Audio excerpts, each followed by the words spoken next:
Audio Jungle.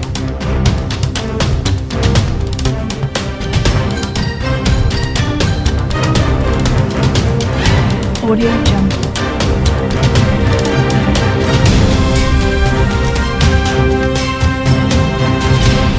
Audio Jungle. Despite a low opening weekend box office, The Many Saints of Newark has been an extremely popular film on HBO Max and a significant hit for the streaming service. A prequel to the popular HBO series The Sopranos, The Many Saints of Newark serves as an origin story showcasing a young Tony Soprano, Michael Gandolfini, stepping into the shoes of his late father James Gandolfini, and his relationship with his uncle Dicky Moltisanti, Alessandro Nivola, and how that will shape Tony into the man he will become. The film was highly anticipated among fans as it had been 14 years since the original series concluded. Warner Bros. Had high hopes for The Many Saints of Newark, giving it the coveted first week of October that the studio had previously given A Star is Born and Joker to become box office hits and award season contenders. The Many Saints of Newark opened in theaters on October 1, 2021, and came in number 4 at the opening weekend box office with $5 million in its opening weekend with mixed reviews from critics. Considering its $50 million budget and how well regarded The Sopranos is, that was a disappointing box office haul for Sure. However, the box office may not be the final story on The Many Saints of Newark, as according to Variety, the film was a hit on HBO Max in its first week. The report says the film was the top-performing movie on HBO Max the weekend it was released and earned triple more the audience than the next most viewed title, although exact numbers were not released.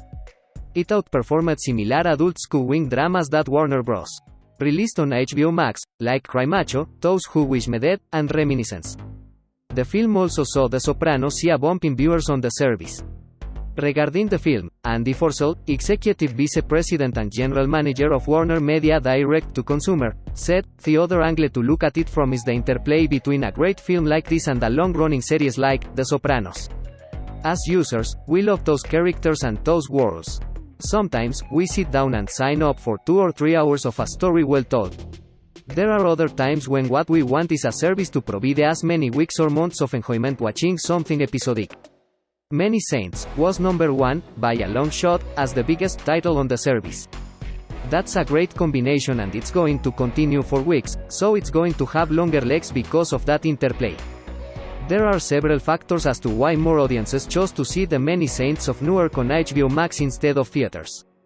As the box office for No Time to Die proved, older audiences are less likely to return to the theater, and with The Many Saints of Newark available at home, they may have decided to watch it there.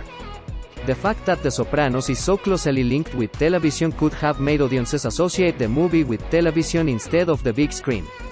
While HBO's Sex and the City made the successful leap to the big screen, the sequel underperformed, as did the film adaptation of Entourage. A common critique of The Many Saints of Newark is that the film would have benefited as a miniseries, giving the story more time to develop.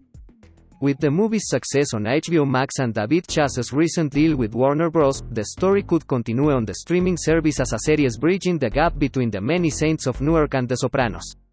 HBO is already revisiting their popular series like Game of Thrones and Sex and the City. The Sopranos seems like a fitting choice. Source: Variety.